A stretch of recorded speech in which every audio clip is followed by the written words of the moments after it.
આજે આપણે બનાવીશું એકદમ ટેસ્ટી એવો માવાવાળો ટોપરા પાક। એના માટે મેં અહીંયા માવો લઈ લીધો છે 150 ગ્રામ, ટોપરાનું છીણ લીધું છે, દૂધ લીધું છે, ખાંડ લીધી છે અને ઇલાયચી લીધી છે। તો ચાલો બનાવવાનું શરૂ કરીએ। છો ને માવો મેં ઘરે જ બનાવ્યો છે। માવો ઘરે કઈ રીતે બનાવવો એની રેસીપી તમારે જોતી હોય તો મારી ચેનલ આરબી ઠાકોર કુકિંગ ઉપર છે, તમે જઈને જોઈ શકો છો અને તમે માર્કેટમાંથી પણ લાવી શકો છો। કોઈ પણ કંદોની દુકાને તમને આસાનીથી મળી રહેશે મોરો માવો। આ ટોપરા પાક જલ્દી બની જાય છે અને માર્કેટ કરતાં સસ્તો અને સારો બને છે।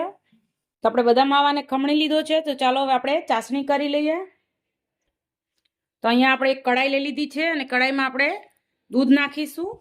હું અહીંયા દૂધ નાખું છું, તમારે દૂધની જગ્યાએ જો પાણી નાખવું હોય તો તમે પાણીનો પણ ઉપયોગ કરી શકો છો। હવે આપણે ખાંડ નાખીશું।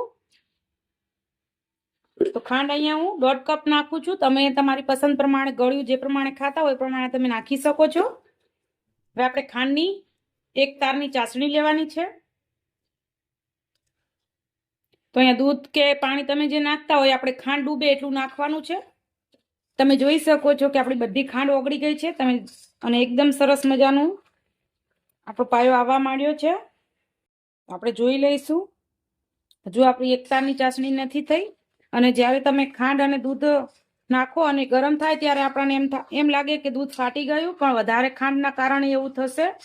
પણ ખાંડમાં આપણે વધારે દૂધ હોય એટલે આપણને ફાટી ગયું એવું લાગે। તમે જોઈ શકો છો હજુ તાર મારે તૂટે છે, તાર તૂટવો ના જોઈએ એ રીતનો આપણે તાર કરીશું। અત્યારે ગેસને મેં મીડિયમ રાખ્યો છે, પછી આપણે આ રીતની આપણી ચાસણી કરવાની છે। આપણે તમે જોઈ શકો છો થોડો થોડો તાર તૂટે છે, પણ હજુ આપણે માવો નાખવાનો છે અંદર એટલે આટલી આપણે રાખીશું। તો હવે જે આપણે માવો ખમણીને રાખ્યો છે માવો આપણે આમાં નાખી દઈશું અને મેં અહીંયા માવો લીધો છે। તમારે જો માવાની જગ્યાએ દૂધનો પાવડર લેવો હોય તો તમે 150 ગ્રામ જેટલો દૂધનો પાવડર પણ આમાં નાખી શકો છો। હવે આપણે ગેસને મીડિયમ કરી દેવાનો છે અને એકદમ સરસ આપણે માવાને ઓગાળી લેવાનો છે। આપણે ખમણીને લીધો છે એટલે કંઈ વાર નહીં થાય। આપણો માવો સરસ ઓગળી ગયો છે અને એકદમ સરસ પાકી પણ ગયો છે। તો આપણે ઇલાયચી નાખીશું ને ટોપરાનું છીણ જે લીધું છે એ નાખી દઈશું ને બધું સરસ મિક્સ કરી લેવાનું છે। આપણે અહીંયા હું કલર નથી નાખતી, જો તમારે ફૂડ કલર નાખવો હોય તો તમે ફૂડ કલર નાખી શકો છો આમાં, જે ટોપરા પાકનો પીળો કલર આવે એ, પણ હું નથી નાખી રહી। બધું એક સરસ મિક્સ કરી લઈશું આપણે।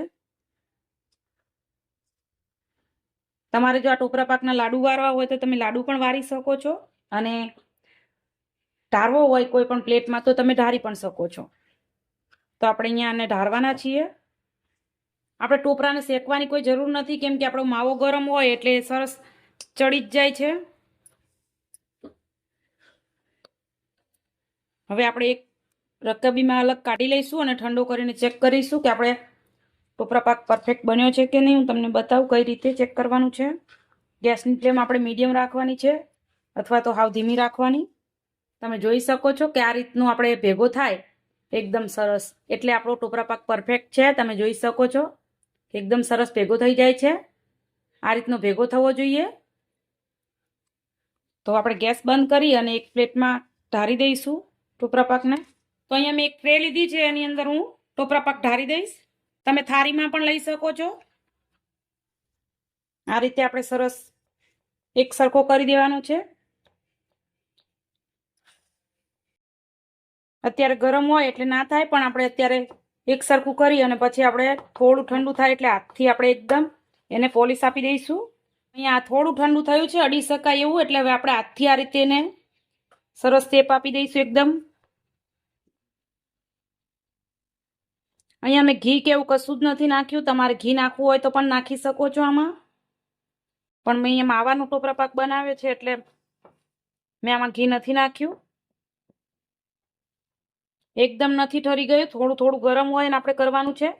એકદમ ઠરી જશે તો પછી નહીં થાય। તો આપણે એકદમ સરસ ટોપરા પાકને પાથરી લીધો છે ટ્રેની અંદર। હવે આપણે ઉપરથી થોડું એવું સૂકું ટોપરું નાખીશું ઉપર। હવે આપણે ઉપરથી બદામ નાખીશું।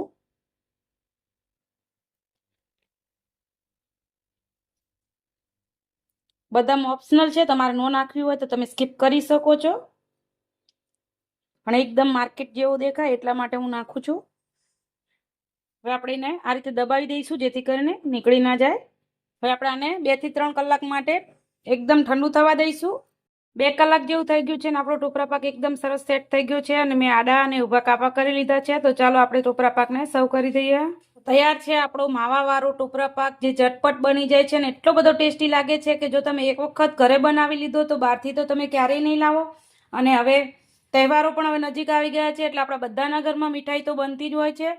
તો આ ટોપરા પાક એક વખત જરૂરથી તમે ટ્રાય કરજો. બહુ જ મસ્ત લાગે છે અને બહુ વાર પણ નથી લાગતી. અને તમે જોઈ શકો છો કે કેટલો સરસ આપણો ટોપરા પાક બન્યો છે. એકદમ મોઢામાં મૂકતા જ પીગળી જાય એટલો મસ્ત આપણો ટોપરા પાક બન્યો છે.